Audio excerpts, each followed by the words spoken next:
Hello friends. तो ये video भाई एसएससी सीजीएल 2024 की जो स्टूडेंट्स तैयारी कर रहे हैं उन सभी के लिए है। तो एसएससी सीजीएल के लिए लास्ट 20 डेज़ रहते हैं। 9 सितंबर से आपको पता है आपके एग्ज़ाम स्टार्ट होने वाले हैं और अभी जो है आपका ओनली रिवीजन बचा हुआ रहना चाहिए और आपकी तैयारी जो है वो कंप्लीट हो जानी चाहिए। और यदि नहीं भी हुई है तो आप ड्रीम मत, क्योंकि अब की बार जो है वैकेंसीज़ बहुत ज़्यादा हैं और आप एक डिसेंट स्कोर लेके भी आप प्री क्लियर कर सकते हैं। और उसके बाद जो बीच में 3 महीने मिलते हैं मेंस के लिए, आप उसके दरमियान आप अपनी कंप्लीट तैयारी कर सकते हैं। तो आज मैं आपके साथ शेयर कर रहा हूं जो मैं कर रहा हूं, क्योंकि मेरा भी एग्ज़ाम है। तो आपके साथ मैं मेरी खुद की तैयारी जो है आपके साथ शेयर करूँगा कि आप ये कर सकते हैं। लास्ट के 15 से 20 रहते हैं, क्योंकि 5 दिन पहले तो ये हो जाएगा कि भाई अब एग्ज़ाम है, जाना है। तो भाई सबसे पहले हम बात करते हैं रीजनिंग की, जो कि इसमें ज़्यादा एफर्ट नहीं लगाना, आप मॉक देते रहिए, कुछ नहीं है, सबसे आसान है। इंग्लिश रीजनिंग में क्या है कि आप यदि अब भी डेली के 1 घंटा दोगे ना तो 20 घंटे होते हैं। 20 घंटों में आप सभी क्लियर कर सकते हो। आपका ऐसा नहीं है कि आपका स्कोर 20-30 बन रहा होगा। आप यदि डिसेंट तैयारी कर रहे हैं तो आपका स्कोर अब वो 40 जा रहा होगा, तो वो एक अच्छा स्कोर है और आप इसी को मेंटेन रखिए, कोई दिक्कत नहीं है और सही चल रहा होगा। तो रोज़ मॉक टेस्ट से सिर्फ एक क्विज़ करिए 25 से 50 क्वेश्चन की, और कुछ नहीं करिए रीजनिंग में। फिर आते हैं मैथ में ऐसा नहीं है कि आप पूरा दिन दे रहे हो, क्योंकि मैथ अब इतना रोल नहीं निभाता। अब रोल निभाते हैं जीके और इंग्लिश। तो मैथ में आप एक नॉर्मल तरीके से चलते रहिए डेली। एक तो फार्मूला हर जो चैप्टर के होते हैं ना उसको रिवीजन करते रहो, और एक जो स्टैटिक जो चीज़ होती हैं जैसे कोई थ्योरम हो गई वो करते रहो। ज्योमेट्री क्वेश्चन ज़्यादा आते हैं, ट्रिग्नोमेट्री के आते हैं, उनको करो। और मेंसुरेशन को आप छोड़ सकते हो। कई चैप्टर जो हैं जिसकी वेटेज थोड़ी थोड़ी है उसको आप छोड़ सकते हो। और जो परसेंटेज में है जैसे प्रॉफिट लॉस हो गया, ये क्वेश्चन आप ज़्यादा कर सकते हो। और ऐसे नहीं कि आप बड़े बड़े क्वेश्चन लगा रहे हो। प्रीवियस ईयर में जो लेटेस्ट पैटर्न पे हैं, आप CHL का पेपर दिया होगा, आपने सिलेक्शन फेज का पेपर दिया होगा और आपने CPO पेपर दिया होगा, छोटे छोटे क्वेश्चन आ रहे हैं। मतलब कि 1 लाइनर क्वेश्चन है। कई जो क्वेश्चन है वो तो देखो होंगे नहीं, लेकिन एक सेक्टर पे क्वेश्चन ज़्यादा आ रहे हैं। सेक्टर पे आप उसको कर सकते हैं। और आप भाई चलते रहिए मैथ में। सिर्फ क्या है कि रोज़ एक क्विज करते रहिए और एक चैप्टर का रिवीजन, मतलब कि फॉर्मूले उसके दोहराते रहिए, और थ्योरम और जो कि पैट क्वेश्चन है जो हर बार आ रहे हैं उनको आप प्रैक्टिस करते रहिए। और ज़्यादा से ज़्यादा 2 घंटे दीजिए मैथ में। फिर बात आती है इंग्लिश की।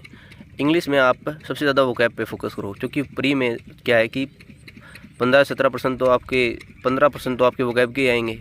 फिर 5 एक क्लोज टेस्ट आ जाएगा आपका, और उससे बचते हैं फिर पीके आवर्स, 2 पीके आवर्स आ जाएंगे। 2-3% आते हैं आपके जो नरेशन के और पैसिव वॉइस के। तो मेन बात है कि आपको फोकस रखना है वोकैब पर, क्योंकि वोकैब आपके ज़्यादा नंबर की आती है। तो आप वोकैब का रिवीजन करते रहिए, क्योंकि वोकैब ऐसा नहीं है कि आप 1 दिन में कर लोगे, 2 दिन में कर लोगे। आपको डेली करना होगा, तभी आपको वो है डेली हैबिट में रहेंगे तो याद रहेंगे। ठीक है। एरर सेंटेंस इंप्रूवमेंट ये आप प्रैक्टिस कर सकते हो प्रीवियस ईयर से। 500 क्वेश्चन जो पिछले 3 से 4 सालों में आए हुए हैं वे आप कर सकते हो। फिर बात करते हैं भाई जीके की, जो सबसे इम्पोर्टेंट है। इसके बिना सिलेक्शन अब जो है वो मुमकिन नहीं है। और जीके में भी जो सबसे बेस्ट पोर्शन है वो स्टैटिक जीके का। स्टैटिक जीके सबसे ज़्यादा जो है रोल निभा रही है। स्टैटिक जीके ऐसा है कि 60 से 70% स्टैटिक जीके आती है।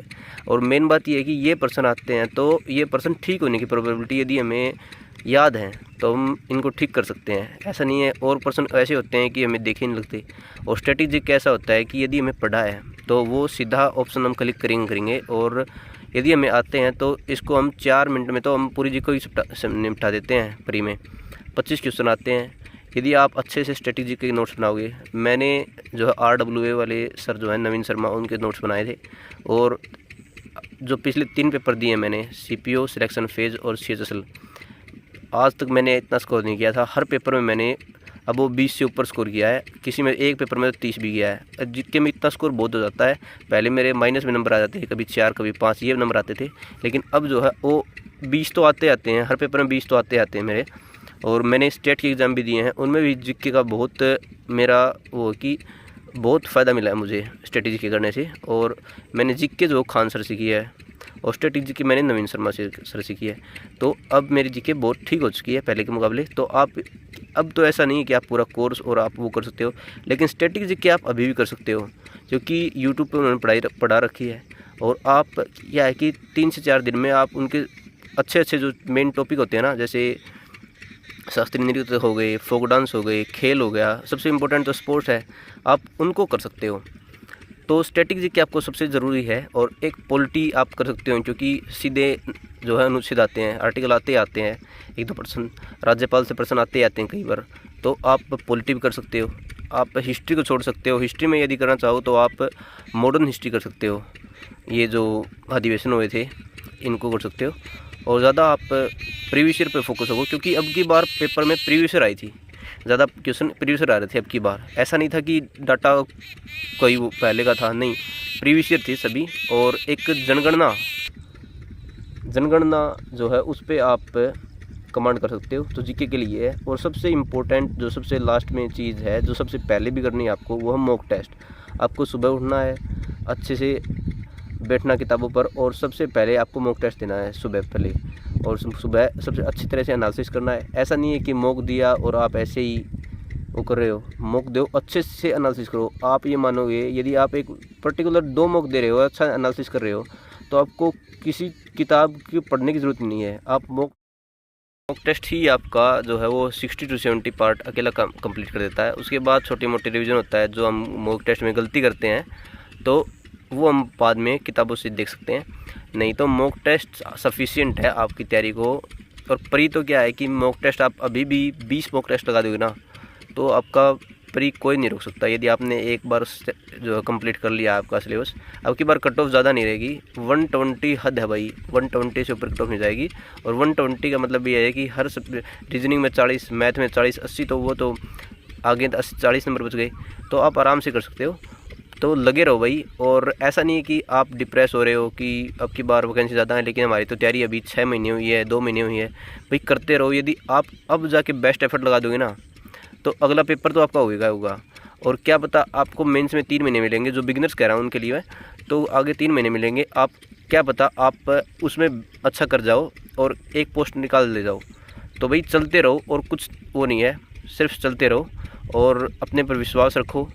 एक ज़्यादा घुलने मिलने की ज़रूरत नहीं है, हर किसी से पूछने की जरूरत, भाई अब क्या करें, अब 15 दिन रह गए, 20 दिन रह गए हैं। एक वीडियो, स्ट्रेटजी की वीडियो हर बार नहीं मत देखो, और रोज़ की रोज़ देख रहे हो क्या करना है क्या नहीं, ऐसे नहीं होगा। आप कंटिन्यूसली पढ़ी जाओ, और अब सिर्फ क्या है, अपनी स्टडी पे फोकस रखो, और कुछ नहीं है।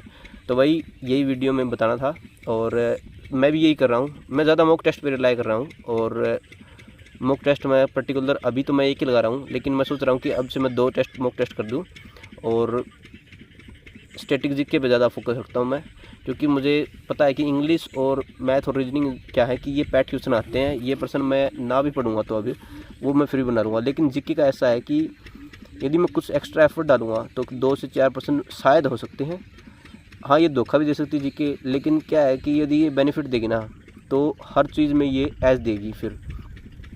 तो बस ये बताना था भाई। तो आप पढ़ते रहो, अच्छे से तैयारी करते रहो, स्टैटिक जीके के अच्छे पर्टिकुलर नोट्स बनाओ, और भाई रिवीजन करते रहो, और कुछ नहीं है, बस चलते रहो भाई। Thank you. लाइक और सब्सक्राइब कर देना यदि आपको पसंद आए, नहीं आए तो कोई दिक्कत नहीं। Thank you.